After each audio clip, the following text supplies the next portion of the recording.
Hi everyone, welcome back to my channel. Today we have a video given to us by Slayer who's playing Shyvana. Now before we get into the game, I want to ask you guys a question. As a jungler, what lane would you gank? You have Riven at Baron lane, Katarina in middle lane, and Jhin and Lulu in Dragon lane.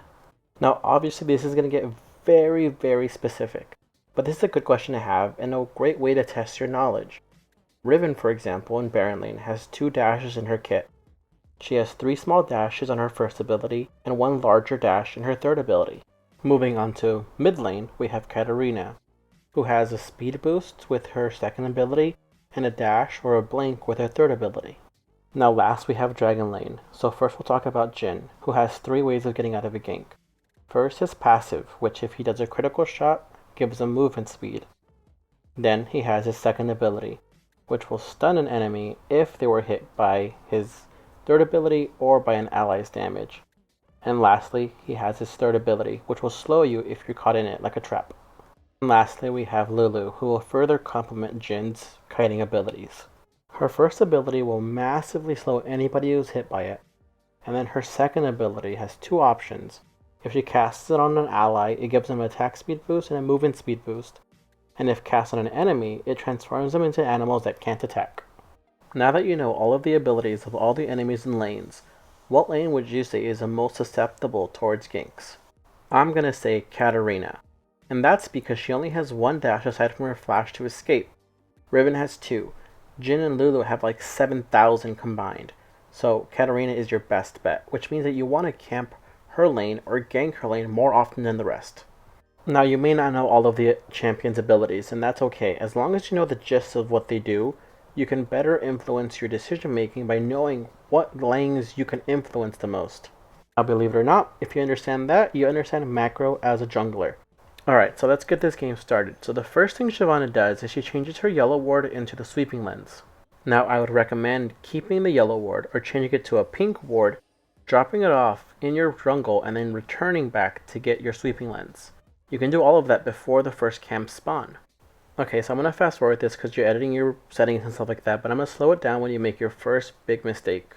It might be hard to see because the map is so small, but I'm going to freeze it right here. So you have Mundo and Riven that just showed up in Fizz's ward, and that means that it's possible that they're going to invade. So what I would do in this situation is, since I have a sweeping lens, go to Mundo's blue buff, use my sweeping lens and see if there's any wards. If there's not, I'll just take his blue buff when he takes mine. However, that's not what happened. Instead, it looks like you want to contest for your blue buff. However, if you want to contest, you need to realize the positioning of your allies. Malphite hasn't moved from his position all game pretty much when he got to lane, which means if they are going to invade, he's going to react too slowly, which in fact he did. If you play solo queue, you have to understand that sometimes you have to play around your allies. If you had noticed that Malphite wasn't moving from his position at the start of the game, maybe you wouldn't have even come to defend your blue buff. However, instead, if you had taken my advice, obviously you couldn't because this is after the fact, but if you had moved over to Mundo's blue buff, you'd be done with that, already grabbing your own red side, which means you'll be getting sweet stacks. But this fight is still going on. You see Malphite fighting Riven on your side, you're going for blue, which I don't think you actually secure, so that's just another waste of time. So like all of this fight is just going on for no reason whatsoever. The most important thing for Shyvana is to get as many stacks as fast as possible. Right now you still have 0 stacks because they're busy keeping you away from farming. However, it's not all bad.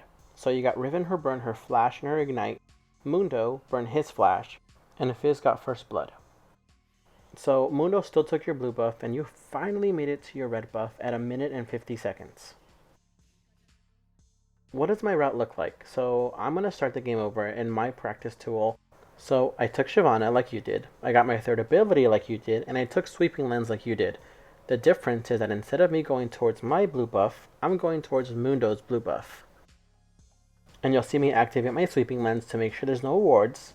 In the replay, since you took off Fog of War, you realized, or you saw that there was no wards here, so this was a free blue buff. The second thing I'm going to show you is how to properly move your camps over to the next one. So you see that I'm bringing the blue golem closer and closer to the red side, which is where I'm going next. And you can probably make this even better, because right here you see that I mistimed the smite and I walked away and had to walk back to finish off the blue golem, which is, time loss. But you see how close I am to my raptors. It's a much shorter walk. And yes, it sounds like it's few steps, but it makes up so much time. And just like usual, you do a middle camp between your buffs, so I'm going to take raptors. And just like before, I'm going to move the big raptor closer to the red side so I can get closer to my red buff before the raptors die. Now, of course, you'll probably be much better at this than I am because I don't really play Shyvana, but if you can implement this in your gameplay, you're going to be so much faster at getting your stacks. I'm already at red buff, I already went level 3, and it's only been about a minute. And so again, you want to leash this guy closer to your next camp. The next camp in my route is the Krugs, so I'm going to move him as close as possible to the Krugs. And so at this point, I'm already about the same time you are, that you're just recalling, and you can see the massive difference of just one slight decision change. I have 2 smites, one for Krugs, and I either do Scuttle next or look for a gank. I have about 32 stacks, which is 32 more than you had, at about the same time. So yeah, I hope this was a little helpful for you to kind of visualize what I mean. And if you had gone my route, you would have avoided this awkward confrontation with Mundo right now. You use your sweeping lens for really no reason, like you know he's there. And I don't think you go back to destroy the ward anyway, so that was a waste of the sweeping lens. So unfortunately you speed it up here, but I'm going to pause a certain spot where you recall at the wrong time. You have full health and you have double buff. You can take this Jhin out really easily, but you don't realize it and you recall anyway. That would have been an easy death. He was all by himself right there. The second thing is that because you didn't clear out Krugs, your first clear is incomplete. And just in case you didn't know, every time you clear out jungle camps, when they respawn at the average level of your allies, which means that they'll be even stronger, but they'll give you more gold and more experience. Alright, so you're about to do your first gank, and since this is a POV of the replay, I don't know how you utilized your map. But I'm going to slow this down. So you remember that Riven has 4 dashes in her abilities. If you don't remember, I talked about that earlier in the video. So you flash, which is a burn of a flash. You ult, and then Riven, with her 4 dashes, gets away. You almost killed her, but you wasted your ultimate and your flash for no reason. Riven is just so agile that ganking her is so tough. So now that you burn both your ultimate and your flash, you're pretty much an easy target for the most part. Mundo flashes in and he starts to engage on you. And so here's another mistake in which map awareness would have saved your life. You're walking towards Fizz, but then you walk back away from Fizz, giving Fizz a longer walk to help save you. If you had kept walking towards Fizz, you probably could have survived this, or turned it around on them. Of course, in the moment of fights like this, you kind of tend to forget your surroundings. Thankfully, at least Mundo dies. Alright, so you have 800 gold, and instead of buying an Executioner's Calling, which will give you grievous wounds, you purchase Stinger. That might be a little lack of itemization, and we'll speed this up since you're just farming your raptors and you're going to go for a gank. I do want to talk about this gank though. You have Sweeping Wand, or Sweeping Lens, and you don't use it to see if there's a ward there. You also don't use it in the lane to see all these traps there. And you have to realize that you're facing a Jhin who uses invisible traps. You might as well use your Sweeping Lens. And the other option is to gank through the river as opposed to going from the Tribush towards the turret and straight into them. That gives them a chance to react. And really interesting decision to use your dragon form to take dragon. I know it's faster, but you should have realized that you forced Jhin and Lulu to back off. So that means you have lane priority. That means that there was no need for this. You probably could have taken that with your human form and saved your dragon form or your ultimate to take Rift Herald or do a gank. Now you may be wondering, why is my Baron lane losing this turret so fast? So Malphite is building pure AP, which means aside from his passive he has no armor. And Riven is just such a bully that if you don't have any armor, she's going to shred you to pieces. So Malphite is in Baron lane by himself and you're recalling at blue. You could have checked Rift Herald, but you didn't. So Mundo is taking that uncontested. If you had checked Rift Herald first, you and Malphite could have collapsed on him and taken that as a 2v1 and maybe stolen Rift Herald. Unfortunately, you didn't do that, so Mundo took that uncontested. And I'm going to slow this down a lot just to talk about this gank. So Mundo drops Rift Herald. So you're on your way to go help out Malphite. Because the itemization here is lacking, none of you guys have grievous wounds or armor. So that means that Mundo can just literally walk all over you guys and not die. Riven is shredding armor that you guys do not have. So this fight was really one-sided. Unfortunately not in your favor. So if you had gone just to check Rift Herald before you recall from blue, this fight probably wouldn't have happened, and you probably wouldn't have lost your turret. In fact, you probably could have taken their turret instead. And the aftermath is felt after you come back from the dead. So they just took 2 turrets, for free pretty much, because both you and Malphite were dead. Now instead of going towards red buff, I would have suggested going towards Baron lane, because you can see that Rift Herald just took a nasty chunk off your inhibitor turret. But that was maybe a lack of awareness of the map, or you just really needed red buff at that moment. So the state of the game is pretty rough. The enemy has all of their turrets up, and you almost have a broken down inhib turret. Aside from Malphite, nobody else is pushing these waves towards enemy turrets. You had a chance to push Dragon Lane all the way towards that turret, but you decided to recall instead. So correct me if I'm wrong, but I believe you've only used your sweeping lens once. If this is a habit you think you have, you might as well just buy pink wards and place it and forget it. Now Fizz just engaged on Jhin, and I'm not sure if it was deliberate, but you didn't help them engage. Maybe you could have helped them turn the tides, but thankfully you didn't join them because maybe you could have died instead. So you get out and only Fizz dies in that little engage. So the upcoming engage makes you really sad because you had a chance to possibly get a quadra kill. You have Yuumi attached to you and she pulls off a 4-man ultimate, but instead of focusing the squishies like you should have, you focus on Dr. Mundo. If you had ulted past Dr. Mundo into the squishies behind him, you could have gotten a triple kill and maybe a quadra kill. But it is what it is. Let's move on. So in about 90 seconds, Dragon's going to respawn. As a jungler, you should make sure you ping that. Pings let the team know, hey, I want to prioritize Dragon Lane to make sure we can secure Dragon as a team. Now you can see Mundo pushing out those waves to make sure that whenever a dragon does come up, it's going to be pushing towards you guys. Lack of communication can sometimes make or break the game. Because you guys didn't have a communication, Fizz just died because he was turret diving, Malphite is misplaced, Jinx and Yuumi are misplaced, and you're misplaced, but look how together the enemy team is. If there is a team fight, before even watching this, I already know that the red team is going to win because they are just so together. And there's going to be a team fight right now. So you have Yuumi attached to you and Jhin and Lulu are on the left side. Mundo is taking your red buff. So good decision on going engaging against Lulu and Jhin. They managed to escape you, so you flash. And you also use exhaust. Well, not you, but Yuumi used exhaust as opposed to using exhaust on someone else, like Riven or Katarina. Fizz joins the party just a little bit late, but he gets caught out by Mundo.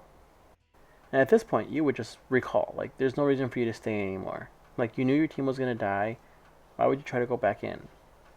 But because you stayed in, you're also going to die, which means Yumi's also going to die. That was a rough team fight, and no matter how you try to play it, the enemy team just has a really great way of staying together, but also communicating very well, which is something you guys don't have. And once you respawn, you have the chance to go for Rift Herald. However, you go for Wolves and you go straight towards Dragon Lane. Knowing that Rift Herald is up and Malphite is overextended, it's easy to assume that he'd get collapsed on. If you're not going to help out your team, you might as well apply pressure elsewhere. So you went towards Dragon Lane and the rest of the enemy team is at Baron Lane. If you push this wave out hard enough, I'm pretty sure you can take the next turret, maybe even 2. However, Mundo was able to take Rift Herald, which means he's probably going to plant it right at Inhibitor turret and just take it.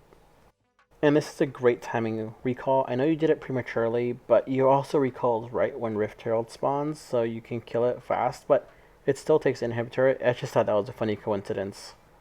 And you just purchased Blade of the Ruined King, which still doesn't give you grievous wounds. So even though you're doing a lot of damage towards Mundo because of the max health passive, he's still healing a bunch. And Riven also has Divine Sunderer, which means she's healing a lot. So yes, you're doing a lot of damage and you're winning these fights, but the fights could be a lot cleaner. So you just killed Mundo and Riven. Baron Lane is pretty much free for you to push. And you can see Jinx and Malphite are coming to defend this middle tier turret. If you had stayed at Baron Lane and just pushed that, you would both be healing and shoving against super minions, which will prevent them from crashing into your nexus if it ever happens. But because the lanes are pushed against you guys, even though you guys got an ace, you guys had no pressure in the map to secure another objective. And here I love how you pan over to the center to see how that fight is going. It's a 3v3 and Fizz just absolutely destroys Jhin. There's no reason for you to join this fight anymore. Just keep focusing on pushing to take that next tier turret. Remember, just because you have a good KDA doesn't mean you'll win the game. That lane was free for you to push this whole time. However, let's just say you still want to fight this fight. Instead of running straight down the center aisle, go from the river. Go from the fog of war so the enemies don't see you coming. If you just walk straight in a straight line, they can easily assume you have ultimate, that you're going to ult them pretty soon because of your rage bar, right? If you had gone from the river, they have no idea where you're at, and you can just ult onto them without them suspecting a thing. And I just love how Mundo is just throwing this game by counter jungling when he doesn't need to. He gets cut out right here. The only thing I would suggest again is not using your ultimate so early. Like, you have Jinx, yourself, and Yuumi there. You could have saved your ultimate to catch out these guys right here, like Katarina or Jhin or Riven. So once Mundo is dead, the rest of your team decides to group up in the middle lane. My suggestion here is to go towards Baron lane and force the enemy team to decide who they want to defend against, your 4 allies or you.